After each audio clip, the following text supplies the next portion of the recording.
আসসালামু আলাইকুম রহমতুল্লাহ। কবি সাহিত্যিক প্রিয় বন্ধু বান্ধবদের কাছে একটা মিনতি নিয়ে বারবার ফিরে আসছি আমি। যথেষ্ট সবাই পাশে থেকেছে। আমার শরীর এখন এতটা খারাপ হয়ে গেছে, আমি পায়ে ভর দিয়ে দাঁড়াতে পারি না, হাঁটতে পারি না।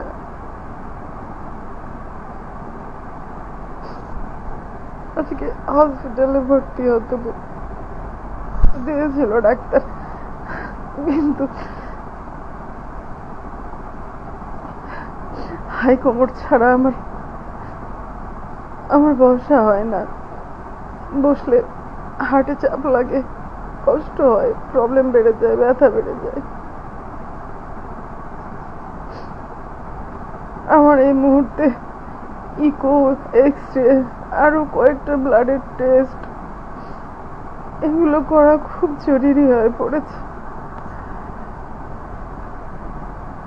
আমার হার্ট রেটটা জানতে হলে ইকো করাটা ফরজ।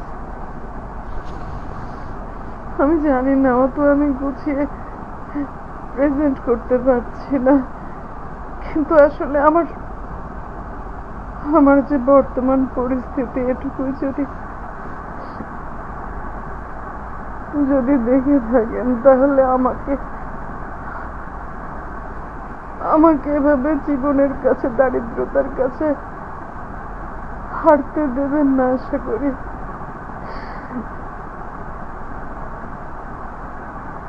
এই পৃথিবীতে আমাকে নিয়ে ভাবার, আমার পরোয়া করার, আমার জন্য কিছু করার এমন চিন্তা ভাবনা রাখারও কোনো মানুষ নেই। বাবা নেই, মা নেই, দুটো সন্তান, তার মধ্যে একটা মেয়ে। কতগুলো টাকা পয়সা খরচ করে তার চিকিৎসা করালাম, একটু কম ছিল, গত 3-4 দিন থেকে আবার বেশি হয়ে গেছে। ও কিচ্ছু খেতে পারে না, খেতে গেলে বমন করে।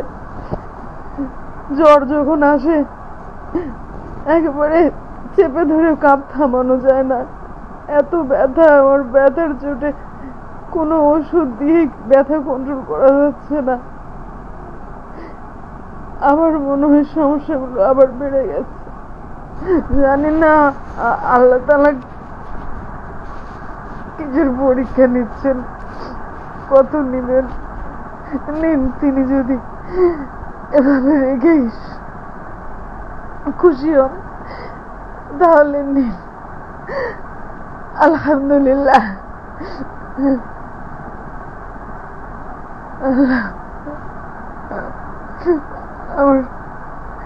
আমার ফলো আপের অনেকগুলো টেস্ট ছিল, ডাক্তারের সাথে পরামর্শ করার ছিল, আমি যেতে পারিনি। প্রায় টেস্ট গুলো করতেই 6-7 হাজার টাকা লেগে যাবে। আমার ডাক্তারি ভিজিট আছে, যাতায়াত খরচ আছে, দুবেলা ভালো করে খেতেও পারি না। রিজিকে যা দিয়েছেন আল্লাহ, এটি বরাদ্দতেই খুশি আমরা, কিন্তু এত কষ্ট আর সহ্য করা যাচ্ছে না। আজ আমি উঠে দাঁড়াতে পারছি না, পায়ের উপর ভর দেওয়া যায় না, মাসেল পেন শুরু হয়ে গেছে, গোটা শরীরের মাংসগুলো মনে হচ্ছে শক্ত হয়ে গেছে। আমি কারো সাপোর্ট দিয়েও হাঁটতে পারছি না ভালো করে, পায়ে ভর দেওয়া যেন ব্যালেন্সই পাচ্ছি না। কত মানুষের তো কত কিছু খরচ হয়। একটা চায়ের টেবিলে বসলে বন্ধু বান্ধবদের সাথে 1000, 1500, 2000 চলে যায়। আমাকে সবাই একটু সাধ্য মতো একটু চেষ্টা করেন না, সাহায্য করেন। এত কষ্ট করে এত বড় একটা সার্জারির পরে আমি যদি চিকিৎসা কন্টিনিউ করার অভাবে মারা যাই, আমি জানি এটা আপনাদের ভালো লাগবে না। আমি কি আপনাদের কাছে এটুকু আশা করতে পারি না? অনেক বড় মানুষ আছেন যারা মধ্যবিত্ত আছেন, দিনে দিনে যদি দুটো সিগারেট, 2 কাপ চা কম খাওয়া হয়, সবাই মিলে যদি এগিয়ে আসে, আমার সহযোগিতা হয়ে যায়। প্লিজ, খুব ইমার্জেন্সি, আমার ফলো আপে যাওয়া উচিত। আমার হার্টটা কয়েকদিন ধরে খুব ব্যথা করছে। কি পরিস্থিতি দেখে শুনে ডাক্তাররা হয়তো ট্রিটমেন্ট পাল্টে দিতে পারতেন, কিন্তু আমার তো যাওয়াই হলো না। আমার প্রতিদিন সবকিছু বাদ দিয়ে যে কটা না হলে বাঁচা যায় না, সেই কটার ওষুধেও 120 থেকে 150 টাকা লাগে।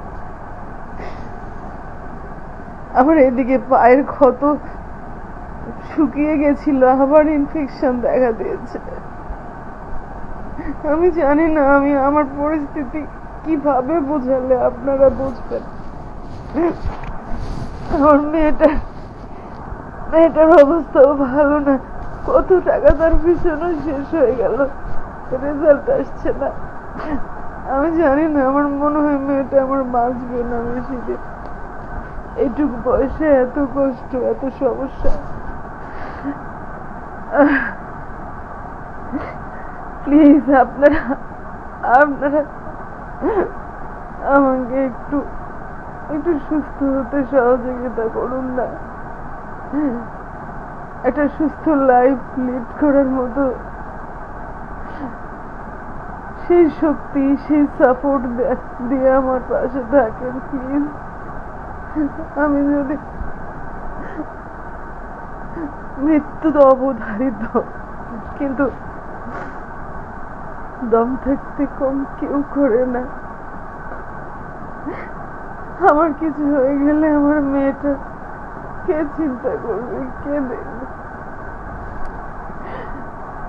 আমি যে একটু চাকরি করে খাবো, আমার শরীরের ফিটনেস না থাকার জন্য আমাকে বিনয়ের সাথে সবাই অ্যাভয়েড করছে, ফিরিয়ে দিচ্ছে।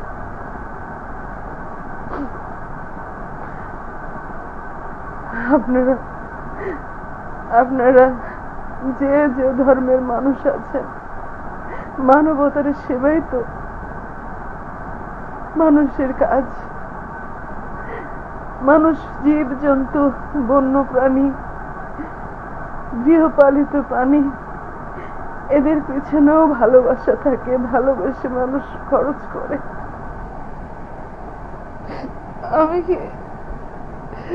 আমি কি একটু সহযোগিতার আশা করতে পারি না? আমার আর ধৈর্য কুলায়।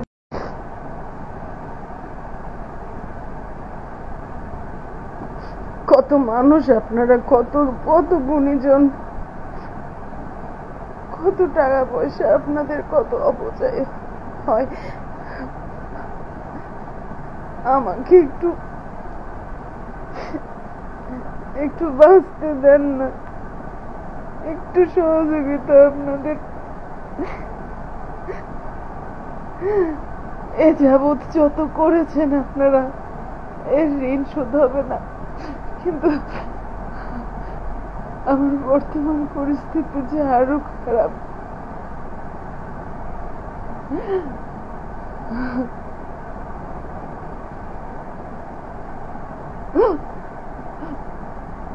আল্লাহ,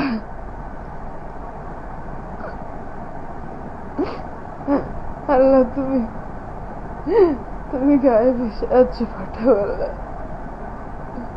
প্রিয় মানুষগুলোর মনে, তাদের অন্তরে মায়া ধরা সৃষ্টি করে দাও আল্লাহ।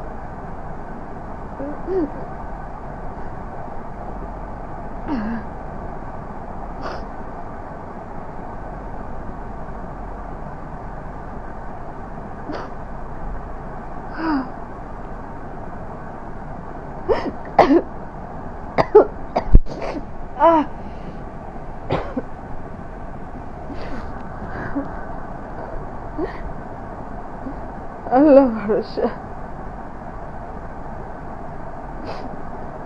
আল্লাহ ভরসা। আল্লাহ সবাইকে কবুল করুন। আমিন সুম্মা আমিন।